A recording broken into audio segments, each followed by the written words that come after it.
get into the Skillwork Forum. I'm Tim, as always, joined with my partner in crime here, Brett. And, on this podcast, we get together and we talk about industry issues, emerging trends, and really the challenges surrounding the skill trades and skill trades industries. Brett, you and I were talking recently about this idea of needing to start being a little bit more forward thinking and painting the future. And it gave me to thinking about a lot of us tend to want to live in kind of the old days. Yep. Remember the Bruce Springsteen song, Glory Days?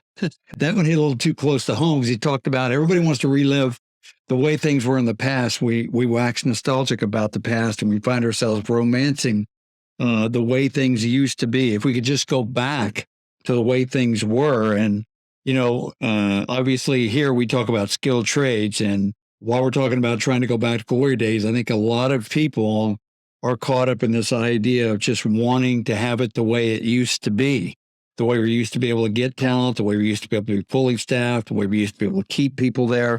But if you listen to this podcast before, or other voices out there speaking into this like Micro and others, or just been paying attention, and many of you are right in the midst of it over the past 10 years, our country is currently and has been for a while a major skilled trades shortage. So kind of before we jump into painting what the future looks like and how we may be able to turn the tide and be more forward thinking, let's take a kind of a peek at how we got here in the first place, just to level set everybody. Yeah, no, for sure. I mean, we've talked about this a lot. We've talked about it on a lot of podcasts and a lot of other people speak into this same space on kind of how did we get here, as we say, how did this, the skilled trade shortage, it obviously didn't happen overnight, but, it is, as we say, it's a reality is it's a numbers game right now. Tim, Tim and I are on the lower end of the baby boomer age group, but in that baby boomer age group,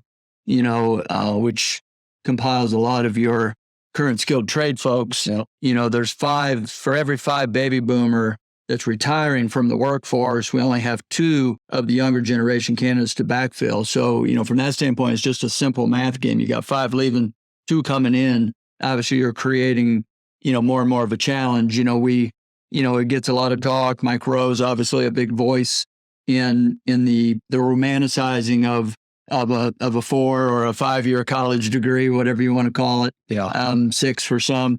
But for 20 years, we've just so made that, it's like the end all be all. Even we talk about, we're guilty. We talk about it, Tim, that, we live in this space and we recognize, in our company, our number 2 value is bringing value and respect back to the trades. Yet, been going to college or to high school graduation parties and asking kids, where are you going to school? Yeah. And so instead of, what are you going to to or consider it a job in the trades? Exactly. Right? And so, but because of that, we've been doing that now for 20 plus years, that created, that's a lot of the reason why you only have 2 coming in to replace the 5. And then you take all of that and then you throw in what, we've done a few podcasts on this as well, but we are well into the 4th industrial revolution, which is a strong move towards greater automation, a digital transformation. Truly the manufacturing floor, the plant floor we're in it. I mean, I'm in plants all the time, and the level of automation that's in there. Well, that automation, which was required and needed, but it's also creating on top of it a skills gap, which is part of the issue as well. Yeah. So not only do you have a people gap, but a people with the right skills gap. Yep. So it's kind of exacerbated the problems. And on top of that, even just to continue to paint the picture, we always talk about the unemployment rate flow and so forth. But I think the more important number is the participation rate. These are actual work eligible individuals in our country, those that are able-bodied, able to go to work. And the number of those people that are actually participating in working or finding work. And that number is the lowest it's been in decades. Currently, the participation rate is hovering around 62%. That means there's 40% of eligible people that in years past would have been working are not. They're sitting it out. As a matter of fact, conservatively over 7 million able-bodied, these are just males, over 7 million able-bodied males from mid-20s to the mid-50s are just sitting it out. They're not even looking for work. We dedicated a whole podcast to this. I refer you to it. It's called "Where Are All the Workers?" You can search for it on the Skillwork Forum Podcast. It's an incredible phenomenon. So you got all those things coming together, and it's really a perfect storm. No, it is, yeah. So to kind of sum it up, kind of what are the numbers? They're pretty consistent. You can look across a variety of studies and everything from U.S. commerce studies, which would be more government-based, to individual independent studies. But they all kind of land on roughly the same numbers. That right now we have, give or take, about 10 million open jobs in this country. Probably the most mind-boggling thing is we have less than 6 million unemployed people who are looking for work. So that, again, even if all of those people found jobs, you still have 4 million jobs that are unfilled. Now, these are obviously not all skilled trade jobs. And so, but overall but looking at the skilled trades, which is obviously what this podcast and this forum is about, and what we do, is just in that 10 million, they estimate that roughly in the skilled trades, we're about 2 to 3 million open jobs that are not currently filled. And multiple studies are showing right now that the projections indicate that number will actually grow to about 3. Right now, it's probably closer to 2. That over the next 5 years, it's going to grow to about 3 million and stay there. Yeah, and the interesting thing too, you talked about the fourth IR and advancing technology, that the experts we're talking about in the field of automation and robotics and AI are saying that this is going to actually increase the number of skilled technicians that you need. It may decrease the number of frontline production workers. It's going to free up and require and necessitate the need for higher end skilled tradesmen and craftsmen. So even though we fully embrace 4IR, and even now they're talking the fifth industrial revolution, all those things are great. It is not going to solve the skilled trades gap by itself. So another thing we hear about all the time is, back to normal once we get post-pandemic. Yeah, well, we are post-pandemic. That train has left the station, and many people are still hanging on to the belief that we're going to return back to the pre-pandemic, the pre-2020 era. And in some ways, yes, that's happened. We see it. We're not sitting 6 feet apart anymore, even though I'm not sure we ever played along with those rules. But, I see less and less, I'm going to disparage millennials here, but I see less and less millennials driving singly by themselves in a vehicle, masked up, like they're going to a hazmat waste site. We see less of that, thankfully. And we don't have to wait as much to sit down in a restaurant. We're starting to see people, coming back to somewhat of normal, but it's not going to fill the pre-pandemic need, because of that. Those trends that we were talking about, those were already happening. The impact of the pandemic just accelerated that.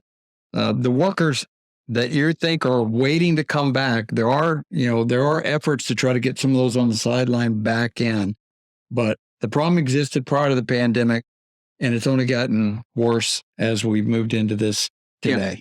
Yeah. Well, like he said, we're trying to kind of speak into this idea of what does this future look like, and we talk to people, and I do think there is a tendency. Because everybody knows that when the pandemic happened, by no choice of their own, tons of people were taken out of the workforce. But that, and I think I talked to Plant Sound, and it's almost like they're still in this, I don't know if they forgot what was happening before the pandemic or what, but it's like they think, well, now that things are getting back to normal, as we say, that this problem is going to somehow solve itself. Mm-hmm. And so as we say, I think it's beyond clear at this point. There's not a bunch of folks that are just going to all of a sudden show up at your door and fill these skilled trade positions. And like you just said a second ago, Tim, this problem, and specifically with the skilled trades, but really across staffing, in general, was here before the pandemic. And so if anything, as we talk about a lot, because of that baby boomer population, who is driving a lot of this shortage, this 5-to-2 ratio, they opted to basically go ahead and retire maybe a year or two early. And so if anything, it's why we're driving that number from that 2 million gap to 3 million gap, even quicker. Yeah, it's going to happen a lot quicker. So, based on all that, and these are things we've talked about here, but it's always important just to remind people, because I do think there's this tendency to long for the way things used to be. We tend to forget the challenges and we remember the things when they were going well. So it's crucial that we recognize that that's in the past, and we have to live with the now and the future that faces us yet to come. So based on everything we talked about here, how do you not just survive, but we want you to thrive. We want to thrive. And there will be some that thrive during this skilled trade shortage. There are always winners and there are always losers every time we face headwinds in business. So you got to ask yourself this question then as you face this challenge we've talked about. Do I have just a staffing shortage? Do I just not enough people? Or is it a talent shortage, a skill shortage? Or is it both? More than likely, it's probably both. And then the follow-up question then needs to be, well, what's the future look like for me to solve the problem of both people and the people with the right set of skills? So I'd like you to consider with us, as we try to do every day, that the old days of being fully staffed with locally acquired talent that worked for you for 20, 25 years, that lived in the local town, that were invested in your plant long term, that is not going to be the solution to all your problems. Yes, it's going to be part of it. We want that to be. It should be. It's something we aspire to at our own company here. We want to have people that are committed long term. But you got to start thinking a little differently, because that is not just take everything aside. Just look at the numbers. It's not going to meet the bill.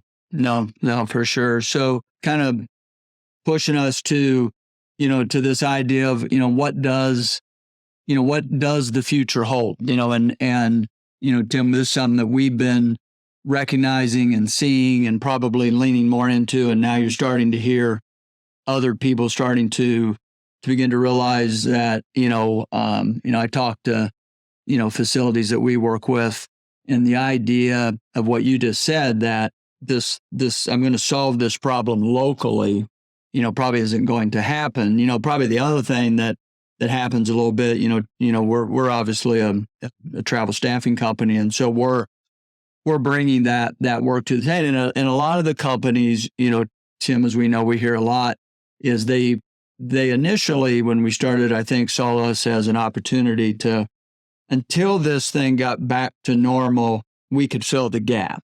Or even today, I was just in a plant last week that, basically said, yeah, I'm going to use you to bring me the talent. And then my goal is that, I'll take them and you'll go what, kind of a thing. I think little by little, we are suggesting, and we're not, I don't think we're arrogant enough to suggest that, hey, this is the way it is, you better figure it out, kind of a thing. But I do think we have to start to really consider the reality that the future, the paint the future idea, or what we're seeing is, in order for you to be not just fully staffed, but staffed with the talent. And if you're listening to this and you're running a manufacturing plant, whatever, how critical having the right talent is, not just having some extra bodies, in the facility. But we really believe that what we're seeing is your staff going forward is going to be a combination, your local talent that you're probably going to have to upskill, and then a remote talent or a travel staffing group. So a vetted, talented workforce that's going to come in and augment your current team. They're going to totally integrate into your team, but you're no longer going to solve the problem efficiently or effectively, with kind of the old method. It's interesting, the healthcare industry, they found themselves in really the same predicament, about 30 years ago. And basically there wasn't enough skilled nurses to provide adequate care in the places they needed it when they needed it. And so the model that we that we recognized when we started to look at this problem, 5 or so years ago, Tim, was their model to say, what are they doing there? Well, the reality is a lot of people don't necessarily know it or talk about it unless you're in that space.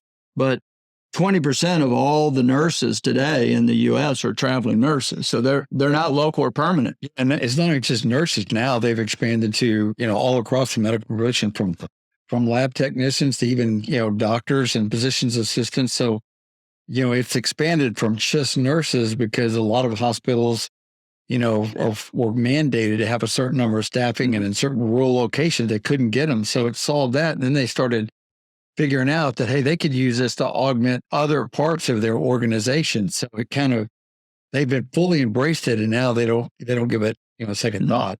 No, it's just built in. I think, as in the manufacturing space, or you could apply this idea in pretty much every space, because every space is struggling, to find the talent that they need. Is that it is a mind shift that you have to look and say, we have now moved into a place, like we said, it's taken the healthcare industry 30 years to get to the point where now it's just not even they don't even think differently. It's just built into the model. It's part of the cost. It's part of what they do.